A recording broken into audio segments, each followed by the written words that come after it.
सती अक्षय सावित्री अचित मात्र भूख पर पलने वाली हमारी मां सकती। भगवान की पावन कथा सभी लोग सुन रहे हैं। कथा प्रारंभ करने से पहले एक छोटा सा कीर्तन बोलिए सभी लोग, क्योंकि राम कथा सुंदर करतारी और सन से विहंग उड़ावन। भगवान की कथा में कीर्तन का बहुत बड़ा महत्व होता है।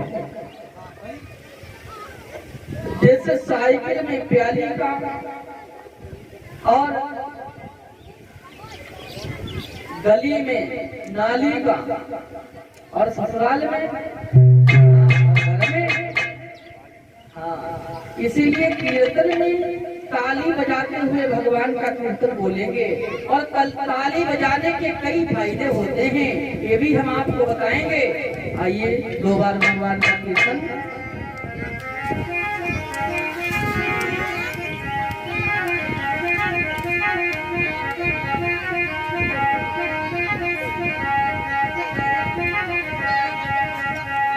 अरे नीको नीको नीको मैयारी मोहे आ गए वृंदावन नीको।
लेकिन उन सब देवताओं में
आइए भगवान की पावन कथा की तरफ देखते हैं।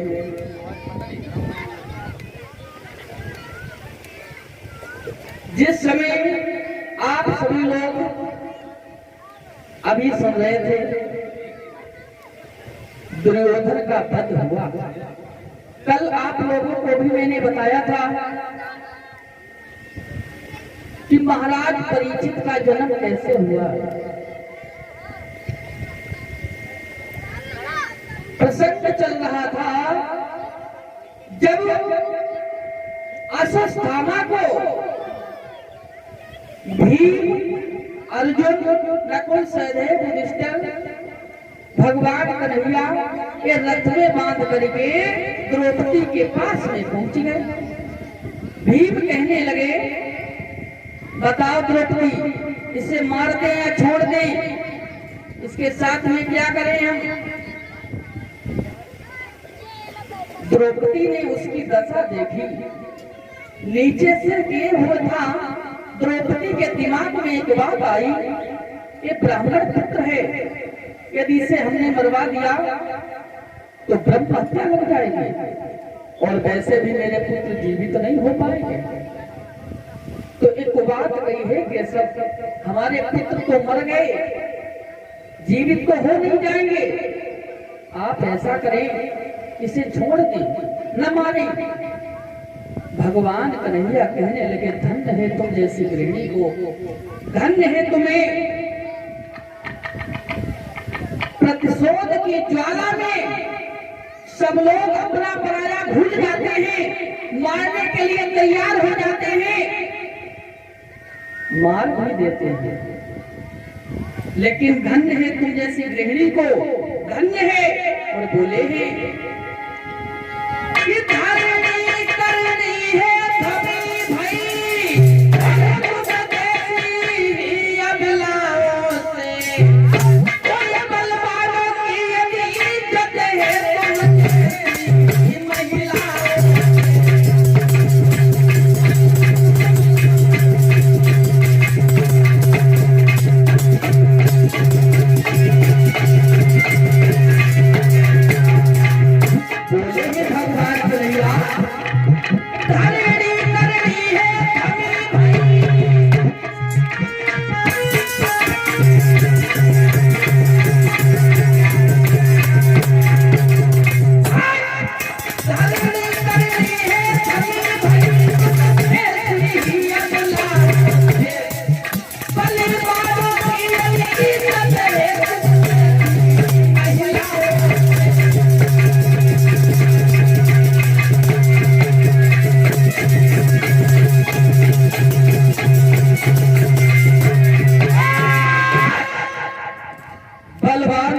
इज्जत है तुम जैसी ही महिलाओं से, धन्य है तुम्हें, तुमने इसे मारा नहीं। इधर अश्वत्थामा को छोड़ दिया, नहीं मारा, लेकिन उसके मस्तिष्क में, दिमाग में एक मणि थी और उस मणि को निकाल लिया और अपमानित करके उसे छोड़ दिया। एक बार बताए, जान से मार दो किसी को ठीक, लेकिन किसी का अपमान करके उसे छोड़ दो तो वो एक ना एक दिन अवश्य बदला लेता है। अपमान नहीं सहन करता है कोई। और इधर अश्वत्थामा चला जाता है अपमानित होकर के, लेकिन अश्वत्थामा ने एक शस्त्र चलाया। कौन सा शस्त्र? ब्रह्मास्त्र चला दिया। किसके ऊपर? ब्रह्मास्त्र जब चलाया है, जो अभिमन्यु की पत्नी उत्तरा जो थी, उसके गर्भ में एक शिशु पड़ रहा था, उसकी तरफ चलाया और वो गर्भ जो था अंदर ही अंदर जलने लगा। उत्तरा रोने लगी, चिल्लाने लगी, हाय मामा मुझे बचाओ, हमारा गर्भ खंडित हो रहा है। भगवान कन्हैया ने जाकर के पहली बार, जीवन में पहली बार उत्तरा के गर्भ में प्रवेश किया।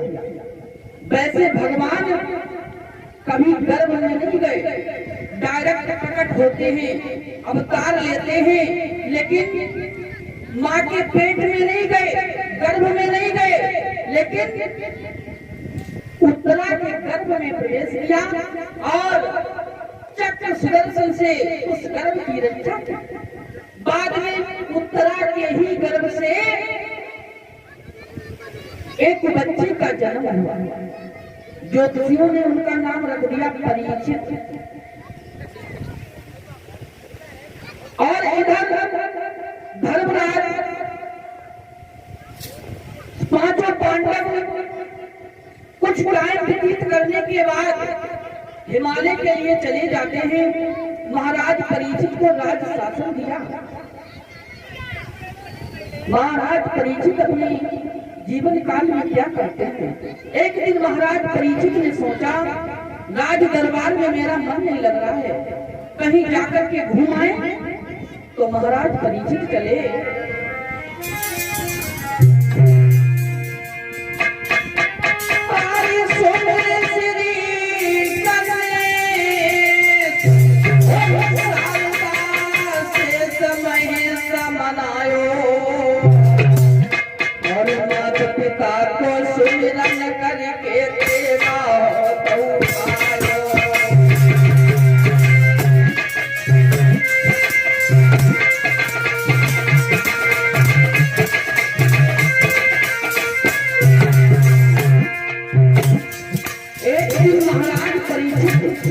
शिकार खेलने के लिए चले।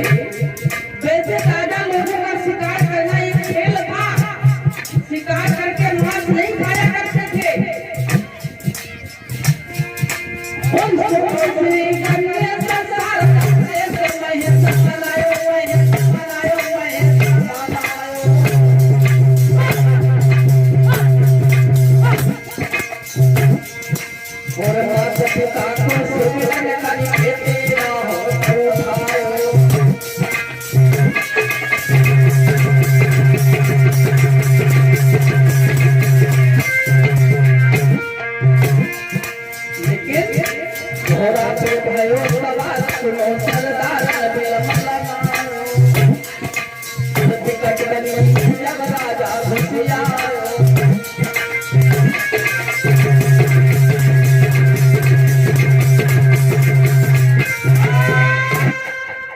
जिस समय विकट बनी में महाराज परीक्षित प्रवेश कर जाते हैं, घूमते रहे इधर-उधर और दूर निकल गए तो उन्होंने कुछ अचंभा सा देखा। क्या देखा भैया ने? इस समय कौन सा था? द्वापर का समय जो था अंत समय था और कलयुग की बारी आने वाली थी। उस समय जब मृतशैया के ऊपर द्वापर पड़ा हुआ है और कलयुग कह रहा है अब हमारा नंबर आ रहा है, तुम हटो और हटो मरी जाओ, हमें कोई मतलब नहीं, अब मेरा समय आ रहा है। तब जो पृथ्वी थी वो गाय का रूप धारण करने के बाद लम्हा रही है, भाग रही है। उसके पीछे ध्रुव जो है वो बैल बन करके तड़पता हुआ लगड़ाता हुआ भाग रहा है। देखा है महाराज परीक्षित ने, गाय उधर से भागती हुई आ रही है और उससे पीछे एक बैल भागता हुआ आ रहा है। उसने भी पीछे देखा। क्या देखा? और रूप को डाले ऐसे भागता आता है, और जब उसका मूसल पड़ता है तब भुवन हिल जाता है।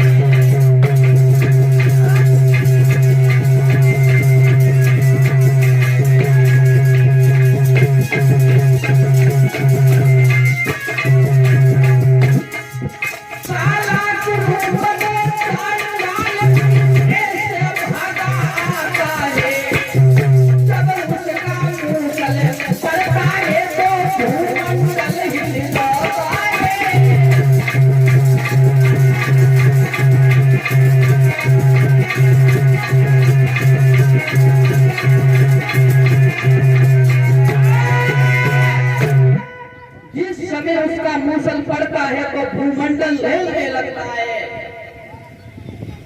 रमाते हुए गाय आगे बढ़ी, पीछे से बैल काला कुरूप चांडाल उसे मूसल से मार रहा है।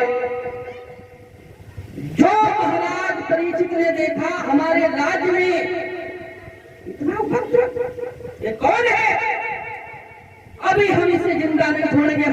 भागे। महाराज परीक्षित तलवार लेकर के भागे, गाय के पास में पहुंचे, पुचकारा और धर्म को भी पुचकारा और गाय से कहा, तुम कौन हो, क्या बात है? गाय कहने लगी, श्रीमन मैं पृथ्वी हूं। और धर्म ने कहा, वो बैल जो था वो कहने लगा, मैं धर्म हूं। क्या करूं, कलयुग ने आकर के हमारे पैर ही उखाड़ दिए। अब हम एक पैर से चलने के लायक नहीं रह गया हूं। अब हम क्या करें? सतयुग में मेरे 4 पैर थे और इसके बाद में त्रेता में मेरे 2 और द्वापर में 3, लेकिन अब एक पैर से कैसे चले, समझ में नहीं आ रहा है। और ये 4 पैर कौन से थे मालूम? तप, सत्य, दया, सोच। 4 पैर थे धर्म के। क्या करें प्रभु? महाराज परीक्षित जाकर के कलयुग के पास में पहुंचने गए। क्यों मुझे परेशान कर रहा है? मेरे राज्य में इतना उपद्रव कर रहा है। नहीं, उपद्रव का बात तो शासन आओ मारो। अच्छा, हाँ, और कौन तुम? अरे महाराज, तुम्हें मालूम मैं कलयुग हूँ। कलयुग? हाँ, कलयुग क्या? कलयुग क्या तुम मारोगे? अरे मारेंगे, काटेंगे, कुछ भी करें, उससे तुम्हें क्या लेना देना है?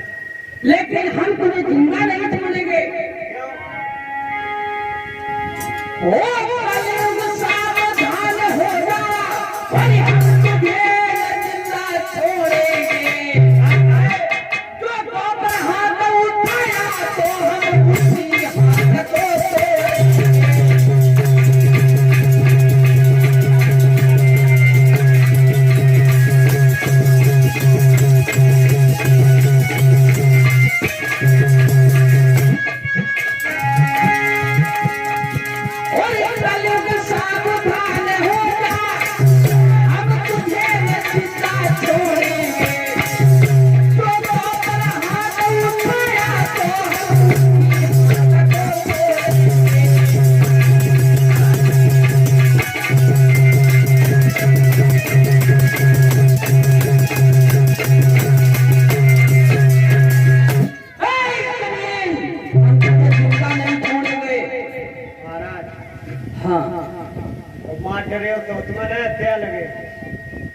लेकिन तू मेरे राज्य में उपद्रव ज्यादा कर रहा है, हम तुझे जिंदा नहीं छोड़ेंगे। लेकिन एक बात बता, तू ऐसा क्यों कर रहा है? क्यों कर रहे? अपने अपने राज्य में सबने करो। कलयुग कहने लगा, महाराज हमारे आप अवगुण देख रहे हैं, लेकिन मेरे अंदर गुण भी हैं। बोला है कलयुग।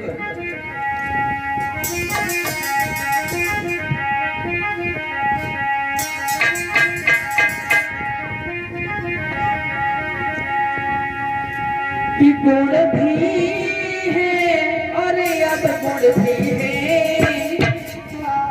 दोनों ही सब में विद्यमान।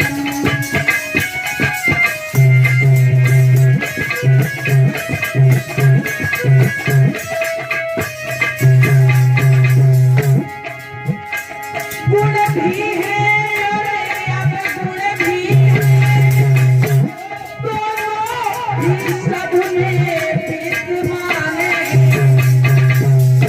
देखो लाखन तुम बात मेरी,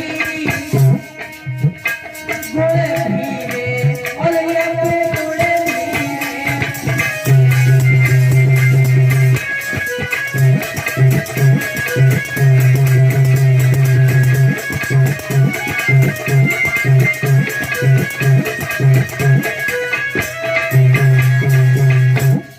हर व्यक्ति के अंदर दो गुण और अवगुण हमेशा बने रहते हैं।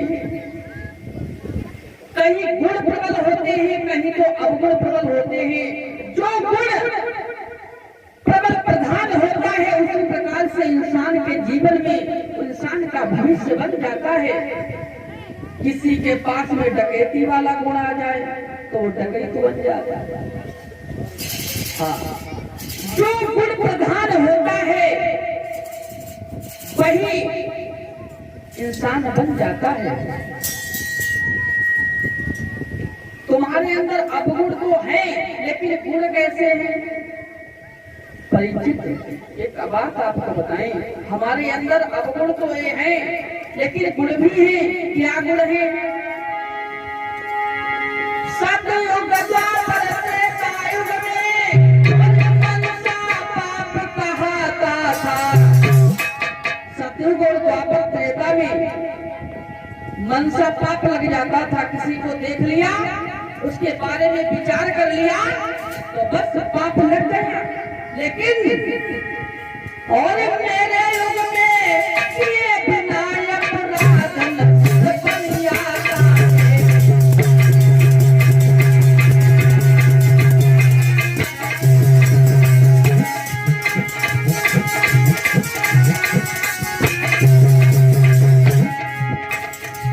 सतयुग द्वापर त्रेतायुग में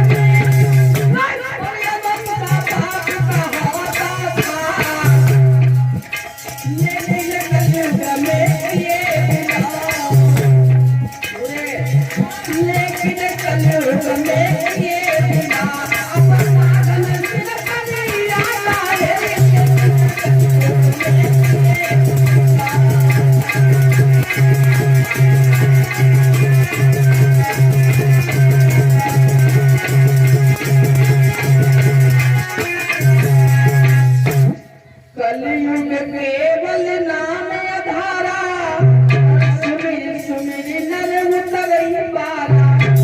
केवल एक बार राम ले लो, बस आराम मिल जाती है। और आप लोग बार बार राम राम करते हैं तो आपको कितनी आराम होगी। बैठ क्या कहा तुम्हारी चमड़िया हो जाएगी।